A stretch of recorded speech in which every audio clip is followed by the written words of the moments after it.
Hi అండి, నేను మీ Rekha. Welcome back to Rekha's kitchen. ఈరోజు ఈజీ ప్రాసెస్లో టేస్టీగా క్రిస్పీగా దోశ ఎలా చేసుకుందామో ఈ వీడియోలో చూద్దాం. ఇలా చేసిన దోశ మనకు సేమ్ హోటల్ స్టైల్లో లాగా ఉంటుందండి. పిండి కరెక్ట్గా పొంగాలి అన్నా, దోశ క్రిస్పీగా రావాలి అన్నా ఎలా చేయాలో ఈ వీడియోలో చూద్దాం. మనం ఈ విధంగా దోశ పిండిని ప్రిపేర్ చేసుకున్నామంటే మనకు దోశ పిండి చక్కగా పొంగి చాలా బాగుంటుంది. ఎలా చేసుకుందామో చూద్దాం. దోశ చేసుకోవడానికి ముందుగా ఒక బౌల్ తీసుకొని మనం ఏ గ్లాస్తో అయితే రైస్ తీసుకుంటామో అదే గ్లాస్తో మినపప్పు తీసుకోవాలి. 2 గ్లాసుల రైస్కి 1 గ్లాస్ మినపప్పు తీసుకోవాలండి. మనం 2 గ్లాసెస్ రైస్ తీసుకున్నప్పుడు 1 గ్లాస్ మినపప్పు వేసుకుంటే మనకు దోశ కరెక్ట్గా క్రిస్పీగా హోటల్ స్టైల్లో లాగా వస్తుందండి. అలాగే 2 స్పూన్స్ వరకు మెంతులను వేసుకోవాలి. మనకి మెంతులు వేసుకోవడం వలన దోశ మంచి కలర్తో చాలా బాగుంటుంది. పప్పులు మెంతులు వేసేసి బాగా వాష్ చేసి పక్కన పెట్టుకోవాలి. మనం దోశ రేపు చేయాలి అనుకుంటే ఈరోజు మార్నింగే మనము ఇలా రైస్ను నానబెట్టేసుకొని ఈవినింగ్ టైంలో పిండిలాగా రెడీ చేసుకోవాలి. 3-4 టైమ్స్ వాష్ చేసేసి నాననివ్వాలి. నానిన తర్వాత మనం మిక్సీ జార్లో వేసుకొని మెత్తగా సాఫ్ట్గా ఉండేలాగా మిక్సీ చేసుకోవాలి. చూసారు కదా, మనకు రైస్ పప్పు ఈజీగా నానిపోతుందండి. నానబెట్టుకున్న రైస్ని ఒక మిక్సీ జార్లోకి తీసుకొని మెత్తగా మిక్సీ చేసుకోవాలి. మనకు మిక్సీ జార్లో సగం వరకు తీసుకొని మిక్సీ చేసుకోవాలి. మనకు అటుకులు వేయడం వలన సేమ్ మనకు హోటల్ స్టైల్ దోశ లాగా ఉంటుందండి.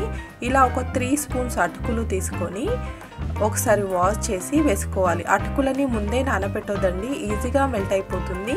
అలా మెల్ట్ అవ్వద్దు అంటే అటుకులని మనం మిక్సీ చేసేటప్పుడే ఒకసారి ఒక 3 స్పూన్స్ తీసేసుకొని ఒకసారి వాష్ చేసేసి మనం మిక్సీ చేస్తున్న జార్లోకి వేసేసుకొని మిక్సీ చేసుకోవాలి.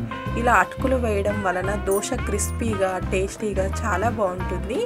ఎలా మిక్సీ చేయాలి అంటే మనకు దోశ ఇలా రైస్ వేసుకున్న తర్వాత కొన్ని వాటర్ని వేసుకుంటూ ఇలా సాఫ్ట్గా తిక్కుగా ఉండేలాగా మిక్సీ చేసుకోవాలి.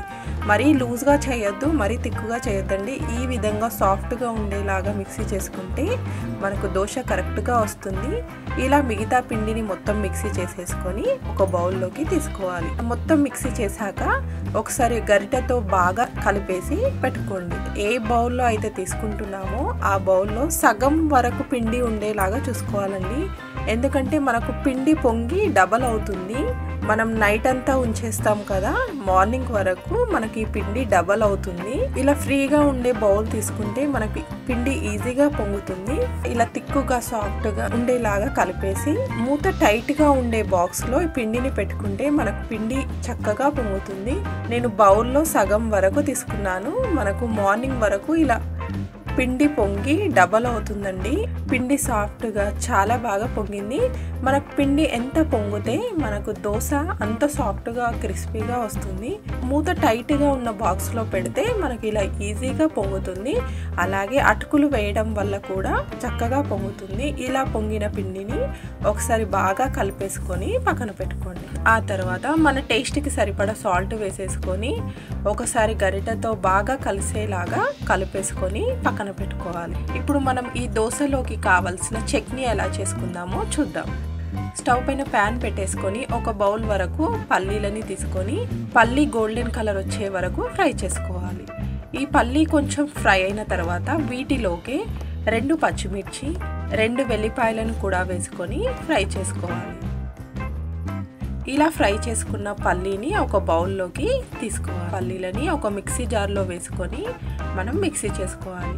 ఏ బౌల్తో అయితే పల్లీలు తీసుకున్నామో అదే బౌల్తో పుట్నాల పప్పు కూడా వేసుకొని మిక్సీ చేసుకోవాలి. చూసారు కదా, నేను ఏ బౌల్తో అయితే పల్లీలు తీసుకున్నానో అదే బౌల్తో ఒక బౌల్ వరకు పుట్నాల పప్పుని కూడా వేసుకొని అలాగే కొంచెం చింతపండును కూడా వేసుకొని మిక్సీ చేసుకోవాలి. అలాగే 1 స్పూన్ వరకు సాల్ట్ వేసుకోవాలండి.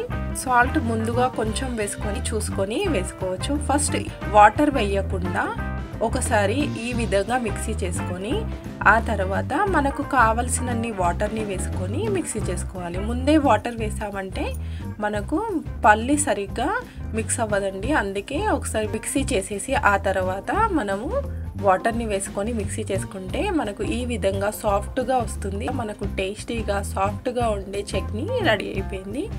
దోశలోకి ఇడ్లీలోకి తింటే చాలా బాగుంటుంది. ఇప్పుడు ఈ చట్నీలోకి కావాల్సిన పోపు ఎలా చేసుకుందామో చూద్దాం.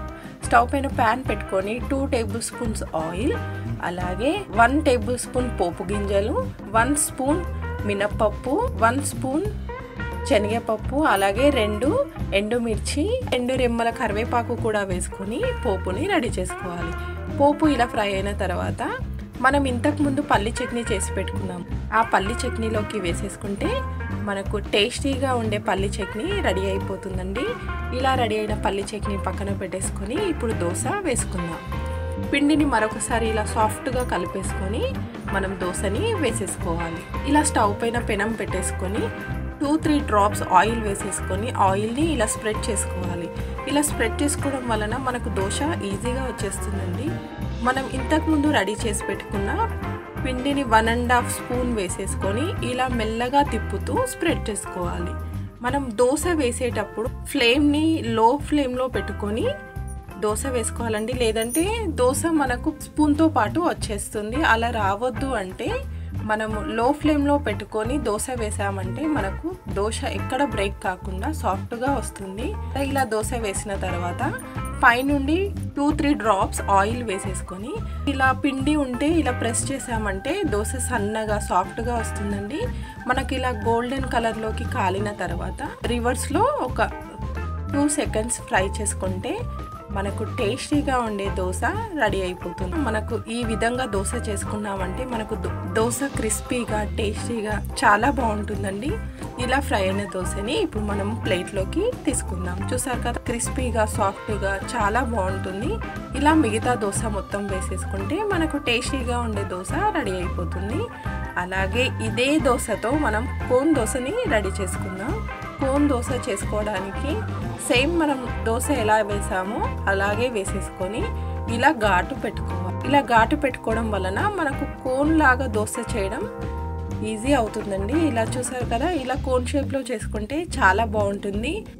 ఇలా కోన్ షేప్లో చేసిస్తే పిల్లలకు చాలా నచ్చుతుందండి. మీరు ట్రై చేయండి. ఈజీ ప్రాసెస్ అండి. టేస్టీగా, ఈజీగా, క్రిస్పీగా మనం ఇలా ఇంట్లోనే దోశని రెడీ చేసేసుకోవచ్చు.